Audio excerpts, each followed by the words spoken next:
আসসালামু আলাইকুম।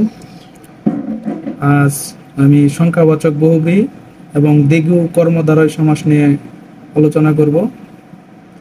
তাহলে দেখা যাক সংখ্যাবাচক বহুব্রী সমাসের গঠন। সংখ্যাবাচক বহুব্রী সমাসের গঠন। সংখ্যা প্লাস নাউন সমান সমান যার। এটা হচ্ছে সংখ্যাবাচক বহুব্রী সমাসের গঠন। আর বহু দ্বিগু কর্মধারয় সমাসের গঠন সংখ্যা প্লাস নাউন সমান সমান সমাহার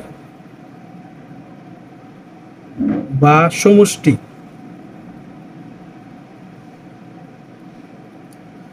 এখন প্রশ্ন হচ্ছে, প্রায় দুটি সমাসেরই গঠন একই রকম, সংখ্যা প্লাস নাউন, সংখ্যা প্লাস নাউন, কিন্তু বহুব্রীর ভিতরে আছে যার, আর দ্বিগু কর্মধারয়ের ভিতরে আছে সমাহার বা সমষ্টি।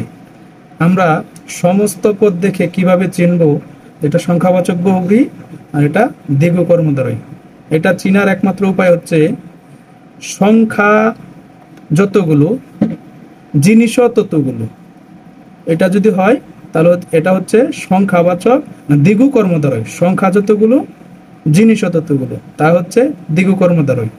আর সংখ্যা অনেক, জিনিস একটি, তার মানে সংখ্যাবাচক বহুব্রী। যেমন যদি বলি আমি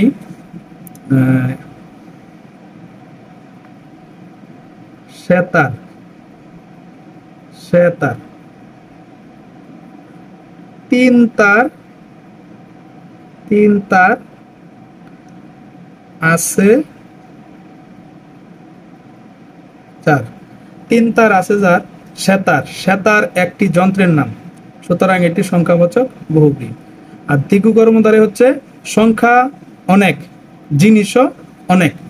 যদি বলি আমরা চৌরাস্তা, চৌরাস্তা, তার মানে চার রাস্তার সমাহার, চার রাস্তার সমাহার। এখানে দেখা যাচ্ছে চার রাস্তার সমাহার, সংখ্যা চারটি, জিনিসও চারটি, মানে রাস্তা চারটি, সুতরাং এটা সংখ্যাবাচক। সংখ্যাবাচক শব্দ ঠিক আছে, কিন্তু সংখ্যা দ্বিগু কর্মধারয় এটি।